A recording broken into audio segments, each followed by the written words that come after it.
Good morning, everybody. This is Adam. It's Monday, and here is your minister's moment. I'm going to apologize right off the bat. I might be a little preachy today. This might take a little bit longer than most of our videos have been, and I have noticed they have. Have you noticed that they've kind of slowly gotten a little bit longer as we've gone? We miss talking to people. We miss you guys. My message today is one that I really feel like I haven't been able to really articulate or put into words until this morning. And so for conversations I've had before this, I do apologize. But we in a lot of talking about the summertime and what do we do with camps and what do we do with kids? How do we minister to kids? How do we give our seniors, our third graders, and everybody in between? How do we give them a summer that is like a usual summer? How do we give them trips and classes and lessons in ways that they're used to, but also at the same time, keeping COVID-19 in mind and not wanting to spread the virus and just wanting to be safe. And it wasn't really until this morning when reading some emails from some fellow youth ministers about a camp that the light bulb finally kind of went off. It really kind of hit me that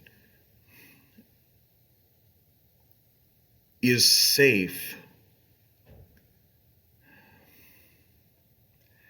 Is it as high of a priority as we're talking about this summer? And please understand, I'm not trying to throw all the rules out the window. I'm not trying to say let's be reckless and let's just be wild and let's just go out and do whatever. And that's not what I'm saying.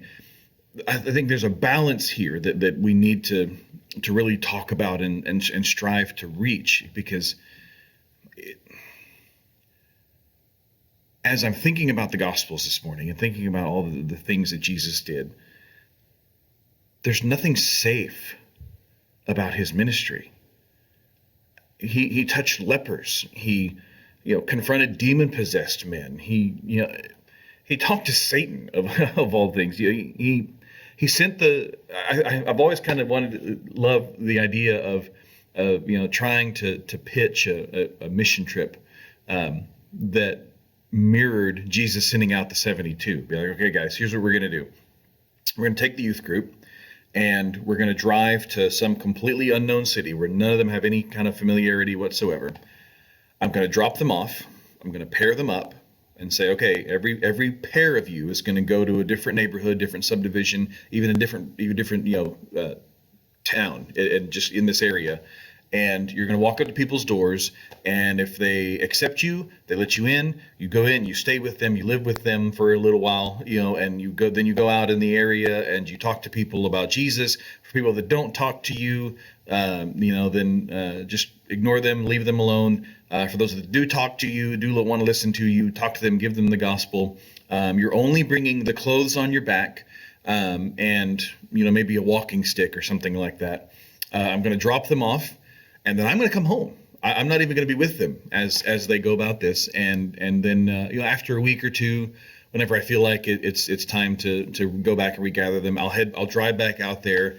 I'll just, I guess, call them on their cell phones, because we can do that now, and be like, okay, gather up, guys, mission trip's over, and then come back and be like, okay, so how'd it go? I think we all agree I'd probably be fired for even suggesting that. But that's what Jesus did when he sent out the 72. He said, some of them are going to love you and listen to you and accept you. Others are going to beat you and mistreat you, and bad things will happen to you.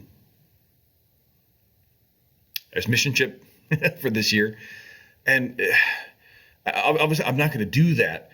But the idea that I feel is creeping up. I don't think we're 100% there yet, but I feel like there's this idea, there's this underlying theme that's creeping up, that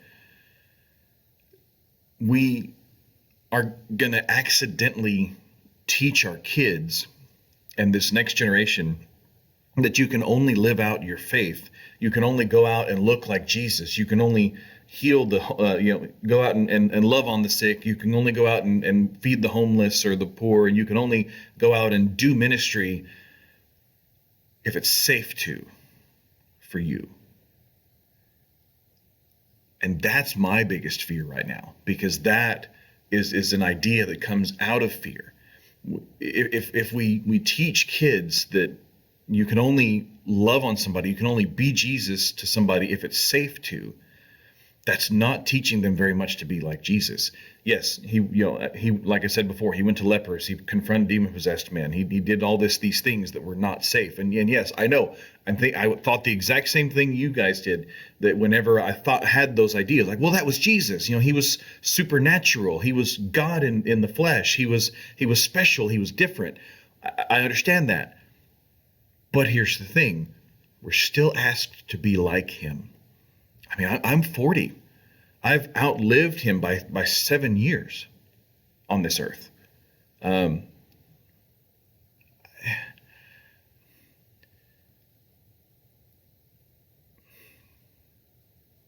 This idea that we can only be like Jesus and be there for people like Jesus if it's safe to do so is not the kind of idea, that not the kind of mentality, is not the right attitude to pass down to our kids, guys. I'm a parent. I want my kids to be safe. I want them to make good decisions. I don't want them to be hurt. I don't want them to take risks. I want them to be safe. I get that. But at the same time, if I do that, they're going to miss out on so many opportunities. If the ultimate way of keeping my kids safe is not giving them driver's licenses, is not sending them to school, is keeping them at home and doing everything for them. But that's not living, guys. That's not living out the things that God has placed them here to do.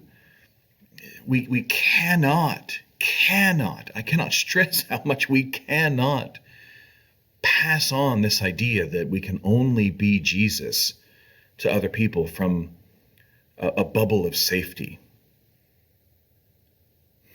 Because that's not following Jesus. That's not being like him. So that's my thought, guys. That's where I'm at. I think there's a balance. Where that balance is, I don't know.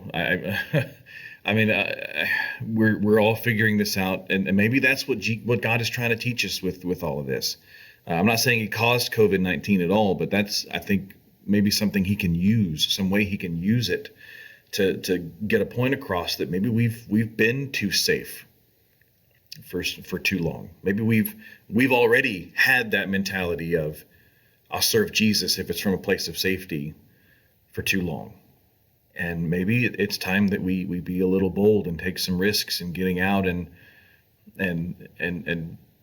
understanding that we mean what we say when we sing songs like "This world is not my home, I'm just a passing through." When we talk about 1 Peter and that, we are aliens in this world. Our citizenship is not here, it is in heaven. That, none of us make it out of this alive, and that's not a bad thing. And that if we only try to reach out to people from this bubble of safety, that we're not looking like Jesus. And in the end, it's a really selfish place to serve from, which is a weird thing to say. So struggle with me on this, will you? I want my kids to be safe, but at the same time, I want them to look like Jesus. And the two are not mutually exclusive. If you feel like discussing in the comments below, discuss. If nothing else, pray with me as we try to figure all this out. I wish I had more of a real point, of a real take-home point from this lesson, but I don't know that I do, because we're still figuring this out. Anyway, thanks for listening, guys. Thanks for letting me vent a little bit. Love you, miss you. See you next time.